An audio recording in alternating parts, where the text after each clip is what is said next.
Welcome, everybody, back to the Nuggets of Gold podcast and YouTube channel. For today's episode, we're going to be talking about this 49ers Seahawks game. We're going to be talking about all of the impact of the Trey Lance injury, what it means for this team right now, what it means for Kyle Shanahan, John Lynch, and what it means for Trey Lance and his future as well. So we're going to get a lot into that. That's probably what we're going to start off the show with because it's kind of annoying, but you kill the Seahawks in a game, and then the big storyline is your starting quarterback is out for the year. So it is extremely unfortunate. So we're going to be talking about that.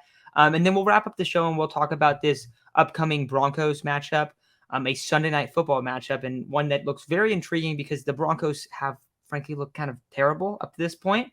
But we're going to be talking about all of this stuff. We're recording this on Monday.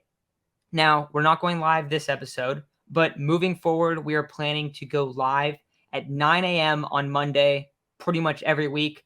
Now, if there's a Monday Night Football game, then that'll probably change up when we record. But we should be going live every Monday morning. So if you guys want to hop on at 9 a.m., that's when we should be going live moving forward on Nuggets of Gold. But with that said, the big storyline from this game is Trey Lance is now down. Trey Lance is going to be out for the season.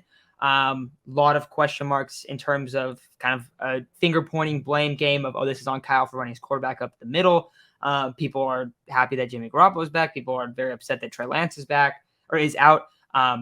I'm devastated for Trey Lance personally, because if we look at just where he's at in his career, he is now going to basically have played in between 4 to 5 games over the past 4 years, 3 seasons, but 4 years if you count, like the off seasons as well. So Trey Lance in his basically ages 19 to 22 has almost played 0 football. And if we're going to look at this from a Trey Lance development standpoint, this is an absolute disaster for him, because we were talking about before we got on, but Trey Lance needs the reps. You see that he is not playing up to necessarily NFL speed in those starts.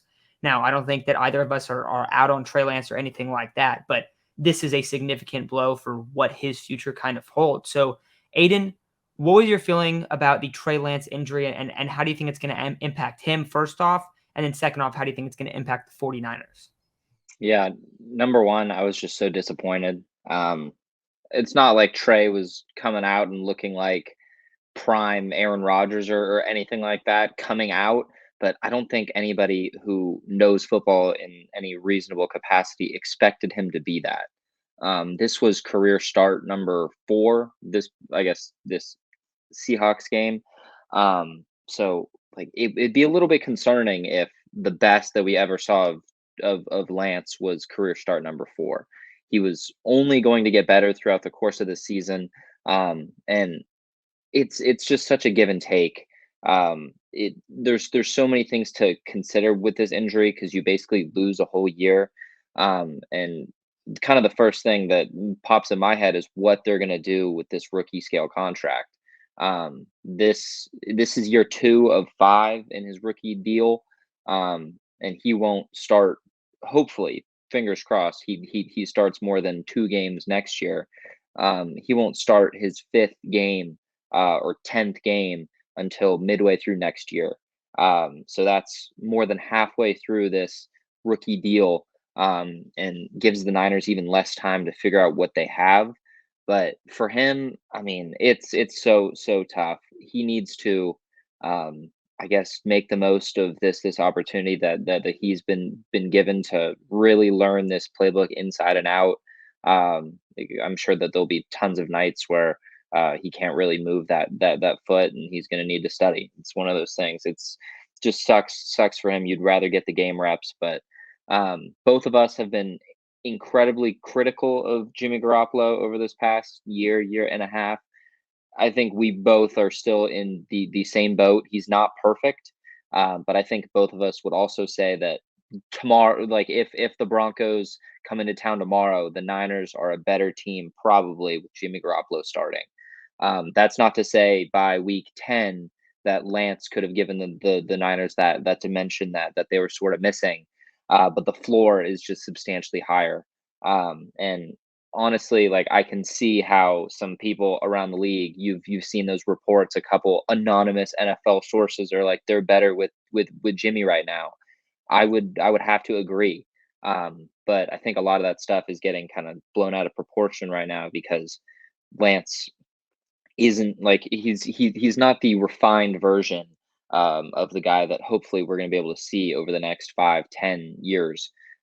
We're getting in on the ground floor. It's not going to be perfect, but with Jimmy, I guess you know what you have. And I'm interested to see how the 49ers sort of fight this wrinkle of teams just stacking the box and saying Jimmy Garoppolo beat us. He's done it sometimes. He hasn't done it other times. So I'm interested. I mean, that's really what every 49er game comes down to from now till the end of the year, which at least we know what to expect, but takes a little bit of the dramatics out of it. So it'll be interesting to see. I think I got to be team Jimmy right now. I mean, this season isn't over. We made the NFC title game last year with basically the same roster. Defense looks amazing. There's an argument to be made that they're better than the 2019 team at this point. Defensive line hasn't been quite as dominant as that group, but the secondary looks really good, and Jimmy Ward isn't even back yet.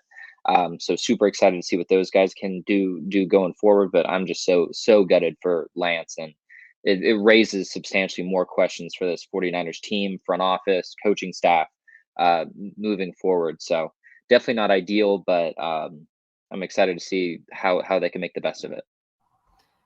Yeah, and I think you're definitely right when you're talking about like how it impacts this year's 49er team. I think that this year, if we're looking at it and we kind of take aside like what this means for Trey, I think it is the 49ers are in a better spot right now.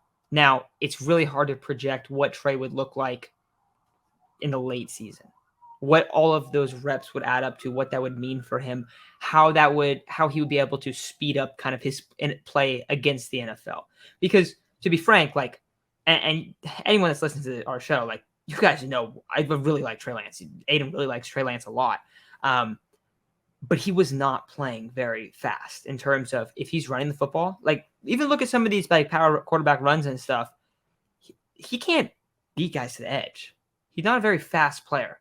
And when he's in the pocket, he looks a little lost, a little bit like out of it sometimes where he's feeling pressure. He's not sitting in the pocket, not going, oh, boom, this guy's open, second read, let's hit it. Like, it takes some time. I don't want to say he's a slow processor, but adapting to the speed of the NFL was obviously a big step that he was going through.